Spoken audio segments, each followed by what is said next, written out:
Hola de nuevo, bienvenidos a Vidas Apasionantes, vidas y biografías de santos y santas de la Iglesia Católica. En el episodio de hoy me voy a enfrentar a un gran reto, ya que vamos a abordar la vida de un personaje que por más suerte que desgracia, yo creo, pues he tenido el honor de conocer desde muy pequeño, ya que me he educado en un colegio y en una universidad pertenecientes a la orden que él fundó. Hablamos de los jesuitas, de la Compañía de Jesús y de su fundador, San Ignacio de Loyola. ¿Por qué complicado? Pues porque cuando uno, yo creo que se educa pues en un centro educativo donde tiene una persona que ha sido el referente y cuyo lema y estilo de vida pues han al final aportado tanto a la historia y bueno, pues al centro educativo donde se ha educado uno, pues es inevitable, yo creo, ¿no? Pues que se conozca bastante o más por lo menos a esta figura que a otros santos y santas, ¿no? Entonces, bueno, trataré de condensar lo máximo posible porque ya sabéis que no me gusta hacer episodios muy largos, así que vamos a ir centrándonos en anécdotas concretas para tratar de entrelazar su biografía con los aspectos más relevantes y que marcaron más su vida, ¿de acuerdo? Pues vamos a ello. Ignacio, o más bien Íñigo López de Loyola, porque así le bautizaron, de hecho él se llamaba Íñigo, eh, era el decimotercer hijo, sí, nada menos, de una familia noble de la zona de la actual Guipúzcoa, en la zona de Loyola, por eso era Íñigo de Loyola, de una familia noble, adinerada, bastante bien asentada. Eh, bueno, pues eso, pertenecía a la nobleza y, bueno, pues como tal, sus primeros años fue educado así. De todas formas, su madre fallece cuando él tiene 16 años y entonces se le envía al contador real Juan Velázquez de Cuéllar, junto a su mujer María, que le educan, pues eso, de una forma, como decíamos, ¿no? Esmerada, vamos, como le correspondía, ¿no? Como a un noble. Eso no significa que fuera intenso en letras, porque los nobles, muchos de ellos, en general, había algunos que sí, que eran más letrados, pero en general, ¿qué se les educaba en esta época? Estamos hablando del siglo XVI, hemos dicho, bueno, él nace a finales del siglo XV, 1491. Pues, como decía, a los nobles se les educa sobre todo pues, en la caza y en las armas, ¿vale? También algo de letras, aprenderá a leer y escribir y demás, pero sobre todo a estas dos últimas, ¿vale? A la caza y a las armas. De hecho, su vocación primaria será las armas y él participará en varios conflictos bélicos armados, siempre del bando castellano, y, bueno, pues resaltar sobre todo el que va a marcar un antes y un después en la vida de Ignacio, Íñigo todavía, que será el conflicto, la guerra el asedio del ejército franco-navarro contra el castellano por la conquista de la ciudad de Pamplona.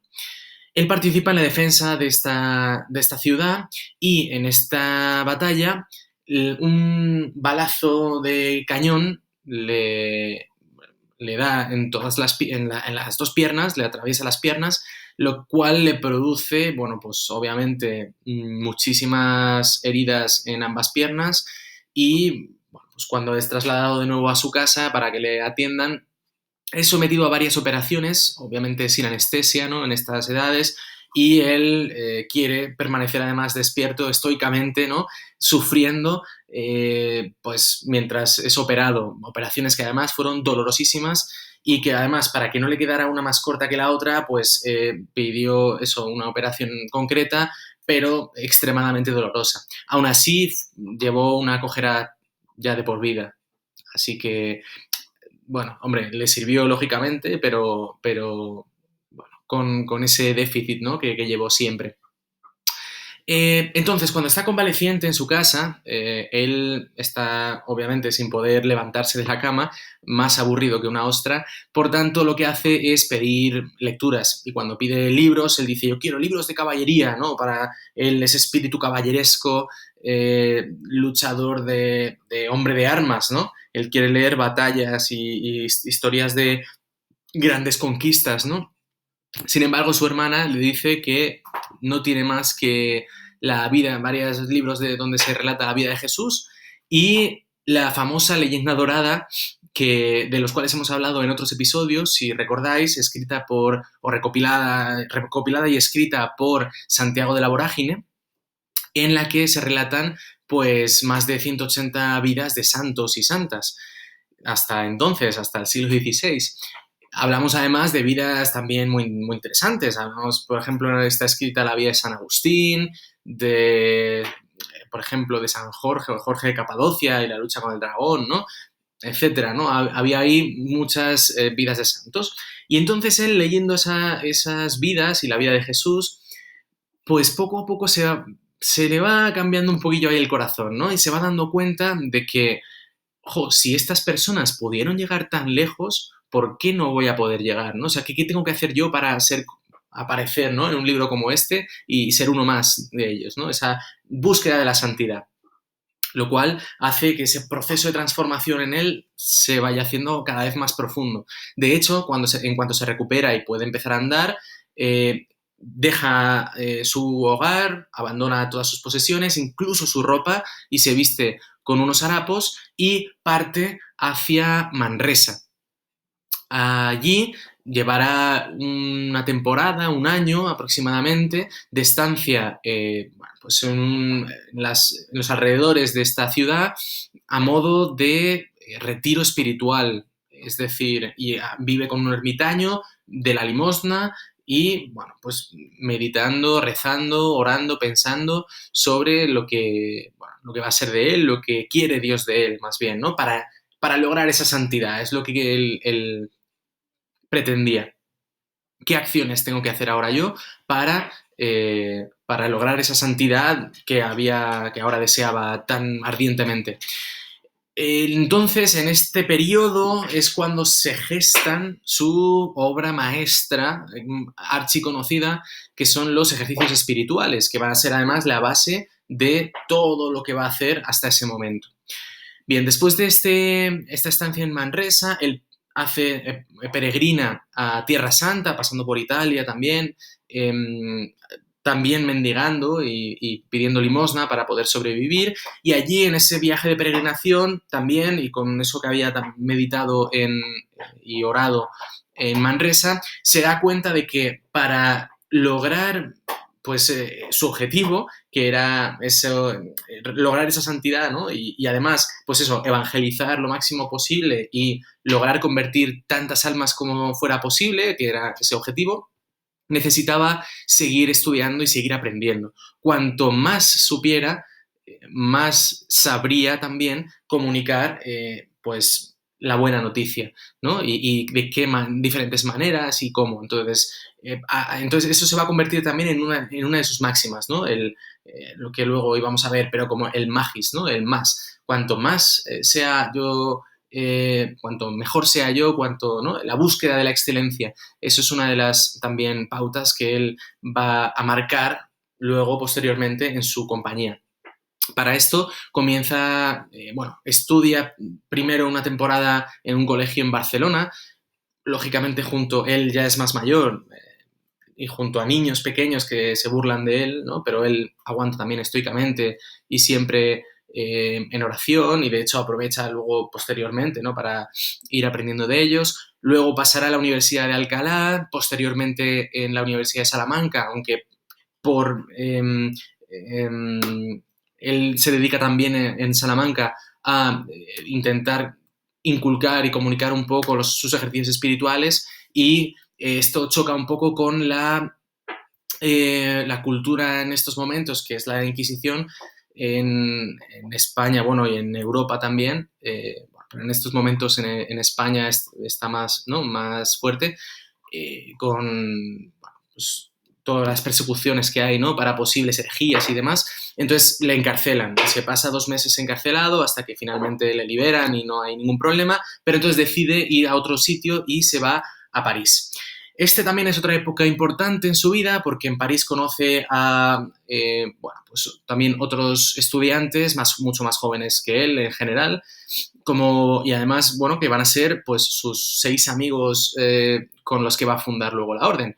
Hablamos además pues, de Diego Laínez, Pedro Fabro, San Francisco Javier, por ejemplo, Nicolás Salmerón.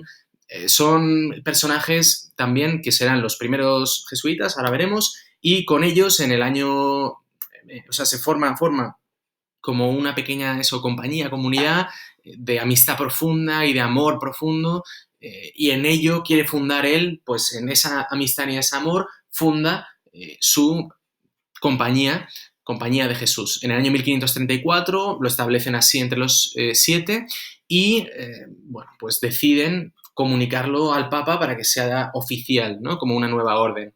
En el año 1540 el Papa Pablo III aprueba la orden y, bueno, pues se convierte ya por fin en una orden oficial. Antes, en el año 1534, se ordena sacerdote también, Ignacio. No es el primero de sus amigos, pero, bueno, como decíamos, en el año 1534 se ordena sacerdote y espera todo un año además para prepararse bien para su primera Eucaristía. Fijaos, ¿no? Qué curioso también. Bien, esto, entonces, la Compañía de Jesús, bueno, pues él acoge como lema ad maiorem Dei gloriam, que es a mayor gloria de Dios. Lo veremos en muchas de las imágenes y iconografías que se le representa a este santo, ¿no? Todo lo que se haga que sea a mayor gloria de Dios, ¿de acuerdo?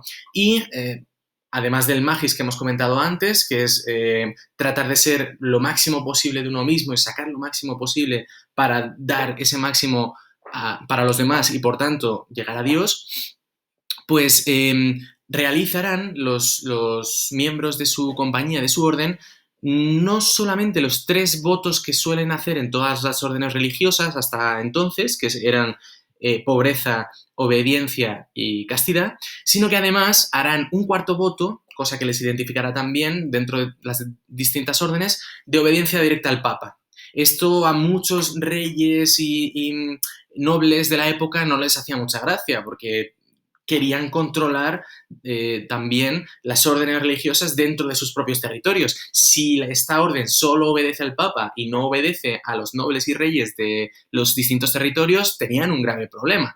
Porque si había órdenes que iban directamente en contra de su voluntad, y así pasó a lo largo de la historia, no voy a extender porque ya estoy hablando demasiado, pero así pasó, ¿no? Que fueron expulsados de muchos países, incluso la orden llegaron a presionar al Papa posteriormente, ya Ignacio ya no vivía, para que desapareciera. Y prácticamente, bueno, no me voy a enrollar porque esta es otra historia aparte de la cual puedo hacer otro episodio incluso. Pero, bueno, es una orden que se extiende con, bueno, muchísima rapidez por además Ignacio, junto a sus compañeros, admitieron también a judíos conversos, cosa que les diferenciaba también de otras órdenes. Otras órdenes no admitían, la inmensa mayoría de otras órdenes no admitían a judíos conversos.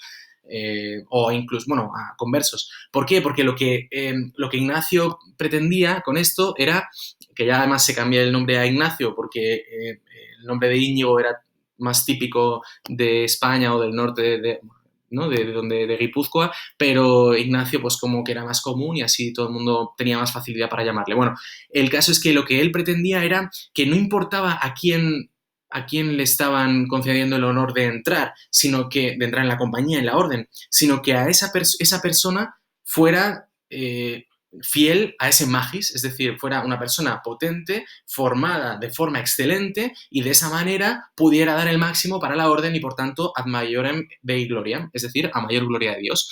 Por tanto, ¿qué importaba el origen? ¿No? Si era judío converso o si era... No, daba igual. O incluso cuando los primeros jesuitas fueron tanto a la India como a Japón, como a China o como a América, también los primeros conversos que eran indígenas, pues si eran excelentes, si eran educados en el ámbito de la compañía, pues no tenía ningún problema en entrar, ¿de acuerdo?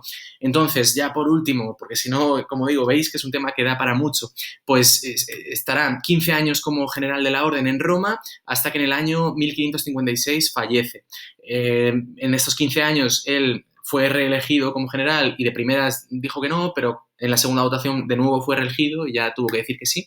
Y nada, espero que os hayan gustado estas anécdotas de la vida de San Ignacio y nos vemos en el próximo episodio. Muchas gracias.